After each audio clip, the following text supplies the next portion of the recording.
Social media पर एक meme काफी ज्यादा वायरल हो रहा है। वो मीम है रहमान डकैत ये, रहमान डकैत वो। इसके बाद स्क्रीन पर तस्वीर आती है एक एक्टर की जो फिल्म में उजैर बलोच नाम के आदमी का किरदार निभा रहा है।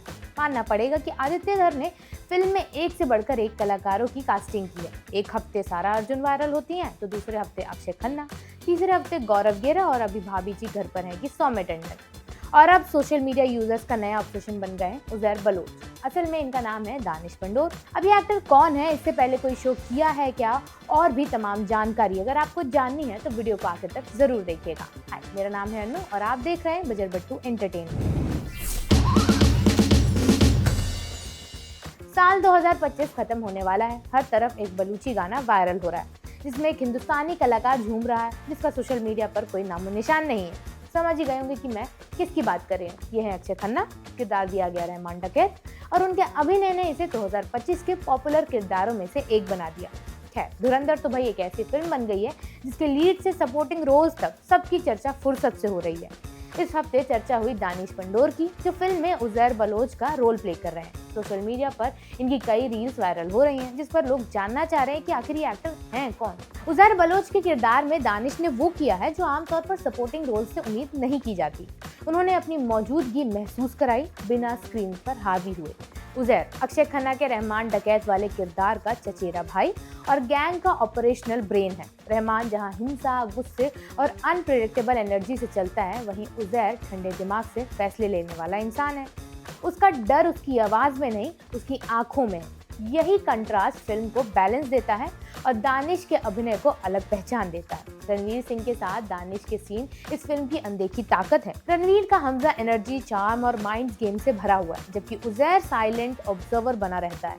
दोनों के बीच कोई भी सीधी टक्कर नहीं होती, बल्कि एक अंडर करंट है जो हर सीन में महसूस होती है। क्लाइमेक्स में जब हमजा उजैर के भरोसे का फायदा उठाकर उसे फेक गन डील पर भेजता है, तब समझ में आता है कि उजैर की सबसे बड़ी कमजोरी उसकी वफादारी है। दानिश यहाँ किसी बड़े मोनोलॉग या ड्रामेटिक बैकग्राउंड का सहारा नहीं लेते, बस एक शांत प्रकृति जो सीन को और भारी बना देती है। यही वजह है कि फिल्म खत्म होने के बाद भी उजैर बलूच याद रह जाता है। इसके अलावा दानिश पंडोर की असली कहानी स्क्रीन से कहीं ज्यादा लंबी और मुश्किल रही है। 22 दिसंबर 1987 को मुंबई में जन्मे दानिश ने करियर की शुरुआत मॉडलिंग से की थी। 2007 में ग्लैम रैग मैन हैंड में टॉप 5 तक पहुंचना एक शुरुआती जीत थी, लेकिन उससे करियर अपने आप नहीं बन गया। एक्टिंग को सीरियसली लेने के लिए उन्होंने किशोर नमित कपूर एक्टिंग इंस्टीट्यूट से ट्रेनिंग ली और वहां भी कॉलेज के साथ बैलेंस करते हुए। उस दौर में काम की तलाश आसान नहीं थी और रिपोर्ट्स के मुताबिक उन्होंने कास्टिंग काउच जैसे दबावों का सामना भी किया। इंडस्ट्री का ये डार्क साइड उन्हें तोड़ सकता था, लेकिन दानिश ने टीवी को अपनी जमीन बनाया। कितनी मोहब्बत है से लेकर एजेंट राघव, क्राइम ब्रांच और इश्कबाज तक दानिश लगातार काम करते रहे। ये वो फेज था जहां ना तो स्टारडम था, ना सुर्खियां, बस कैमरे के सामने टिके रहने की लड़ाई थी। असली पहचान मिली ओटीटी के जरिए, जब सेक्रेड गेम्स में उनका किरदार बड़ा बदरिया सामने आया। रोल छोटा था लेकिन नोटिस किया गया। इसके बाद मत्स्य कांड और बॉम्बर्स जैसी वेब सीरीज ने उनकी इमेज को और सॉलिड किया।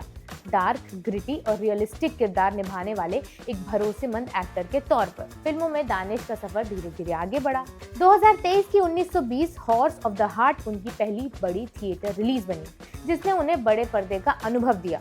डबल एक्सल और विक्की कौशल की छावा जैसे प्रोजेक्ट्स के बाद धुरंधर वो फिल्म साबित हुई जिसने उनके करियर की दिशा बदल। उजैर बलूच कोई लाउड या ग्लैमरस गैंगस्टर नहीं है, वो शायद इसी वजह से ज्यादा खतरनाक लगता है। धुरंधर की सफलता के बाद दानिश के काम की खुलकर तारीफ हो रही है और इंडस्ट्री में उनके नाम को गंभीरता से लिया जाने लगा।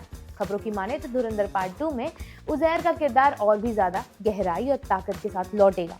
अगर ऐसा होता है तो कहना गलत नहीं होगा कि दानिश पंडोर अब अगला मौका ढूंढने वाले एक्टर नहीं रहे। वो उस स्टेज पर पहुंच चुके हैं जहां लोग उनकी अगली चाल का इंतजार कर रहे हैं। फिलहाल वीडियो यहीं तक। आपसे फिर मुलाकात होगी अगले एपिसोड में। तब तक के लिए देखते रहिए बजरबट्टू एंटरटेनमेंट।